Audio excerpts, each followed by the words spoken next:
So this one I learned from Mel Robbins.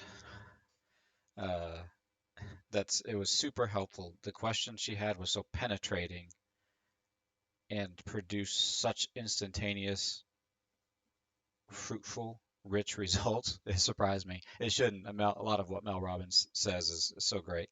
Um, but I was doing this thing. She was sending out an email.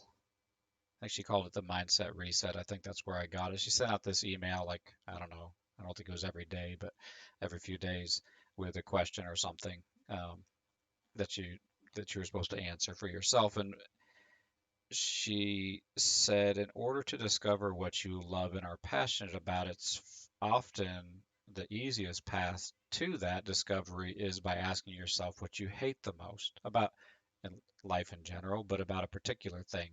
And you can orient this question towards macro life questions or a particular situation about like your drive to work or whatever. You can ask yourself, and it's this: what do you hate the most about the situation? And so she said, take a minute and jot down, uh, uh, you know, a couple of things that you hate, and it just de-energizes you and frustrates you, and you dread something or some aspect of something. Write it down. So one thing that I really can't stand about my job at times is and so I'm a residential remodeling contractor, is what I've been doing for years. And when the quality control baseline that I have in my head is different and almost always higher than the quality control baseline of a subcontractor that I'm working with, that drives me bonkers. Um, and so the thing that drags me down is quality control issues.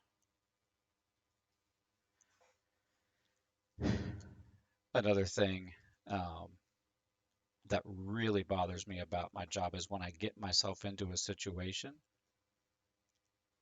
where I am required to invest an enormous amount of time unexpectedly.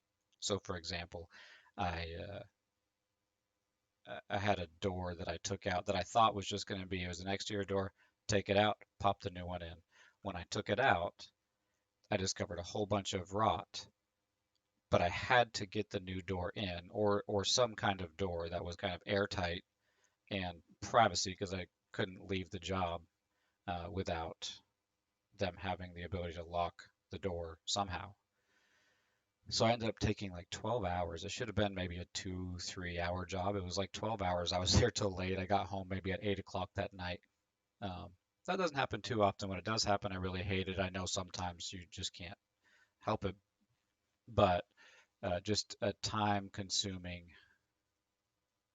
task. Like that's when I think about my job, that's a particular situation that I really, really hate to find myself in. And then another idea of something that just wears me down is when I'm a part of a team and the members of the team who have chosen to be on the team really don't make themselves available,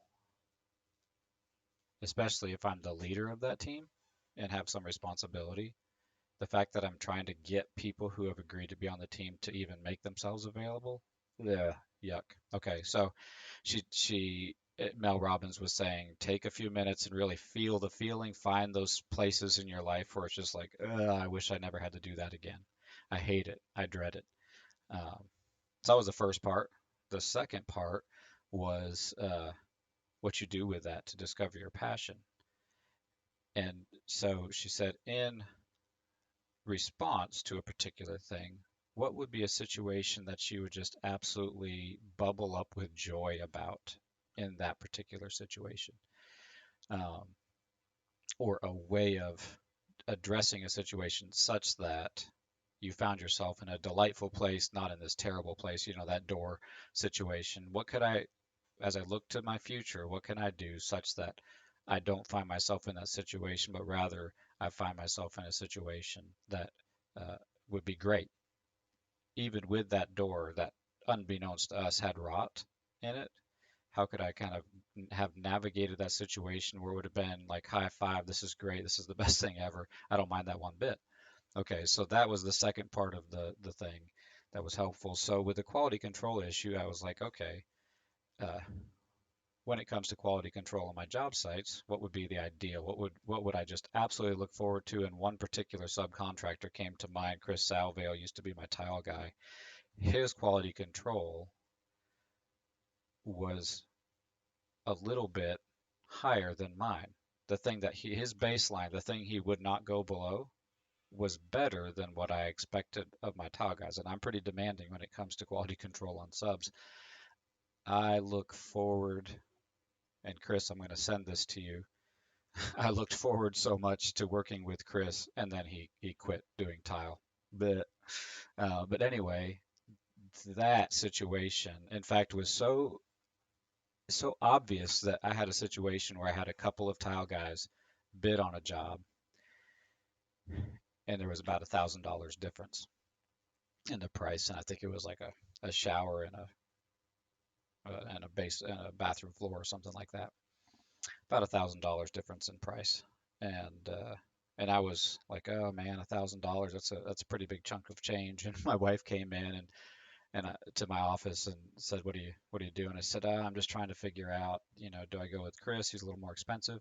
It's a pretty big job, but $1,000, uh, that's like a vacation or like a down payment on a car or something. That's not insignificant to me. And she said, are you talking about tile? And she was saying, are you going between Chris and another tile company? I said, yeah, yeah. She said, I won't let you go with anybody else. You're so much happier at home when Chris is on a job. It doesn't take as much of my time in terms of oversight. I don't come home griping because I've had to kind of force the issue to get the kind of quality that I think is the minimum amount of quality that I want. She said, no. I said, well, $1,000. She said, absolutely. That's worth $1,000 for me for that 2 week or 3 week time frame for you to be interacting with Chris rather than this other company. So uh, I went with Chris on that one.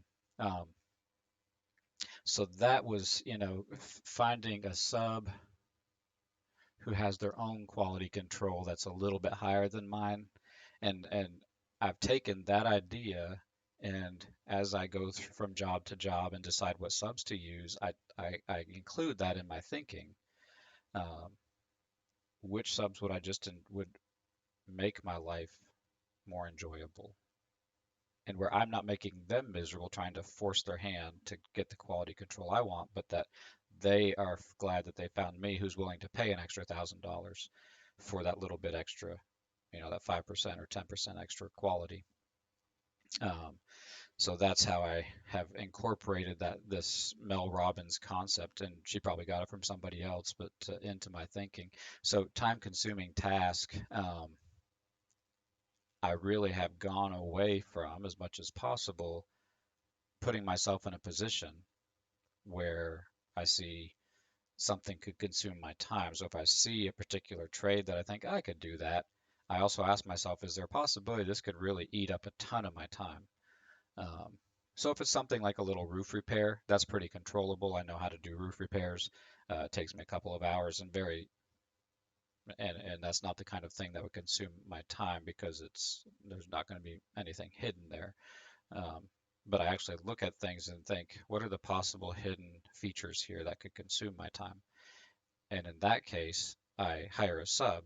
Now they may end up running into something that consumes their time, but here's where it turns it from kind of a drag to something that's great. I build into my contract some really specific things such that if we do discover something that surprises us that we could not have foreseen, that gets passed on to the homeowner because that's a new part of the project. And so it's a change order.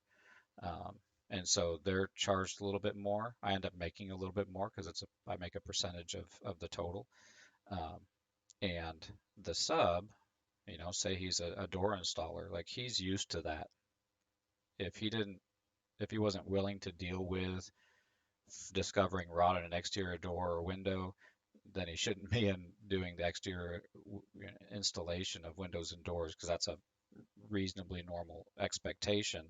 But he's happy because he'll make more money. He may have quoted me 200 or 300 bucks to tear it out, but if he says, "Hey, I end up having to replace this rot, I'm going to end up charging you 200 or 300 extra bucks for the extra time," he's happy. It's what he usually does, with his days, so it's not a big surprise. Also, he's faster than I am because I'm a decent door installer, but for somebody that does something all the time, they can just deal with things like that much more quickly than I can. So I can just sub out things like this, and that's a great situation. I would much rather pay, even if it's out of pocket, 200 or 300 extra bucks to have somebody deal with a situation like that. I'm very happy to do that. And then for this, that kind of dread of working with a team when the team's unavailable, um, I, on the flip side, like a cross-functional Scrum team where everybody is competent to do lots of different things on the task, and are all kind of passionate about the vision and have decided to use part of their margin in their life to pursue the goals of the team. That's so much fun for me. So the team mechanism on the surface may look the same, but now I try and identify before I commit to a team how available people really are, because that little difference can make a world of difference in how I experience working on a team, from kind of misery to delight. Um, so anyway, that's something that you can incorporate into your processing and thinking about decision making. Is first ask yourself, what would be absolute misery for me in this situation, or what is currently misery for me in this situation, and what would the situation look like such that in that very same moment I would be experiencing joy and delight and enjoyment and pleasure, and trying to paint that picture in your head, and then start pivoting towards those kinds of situations and incorporating those kinds of situations into your decision making, where you can often stipulate certain things. For me, it's finding quality control, finding a peer or someone who even has a better quality control. And so actually looking for that and going to look for that, because I realize I'll get the same job in the end for the most part, but the experience is going to be very different. So anyway, you can incorporate that thought into your mental toolbox, and I hope it helps.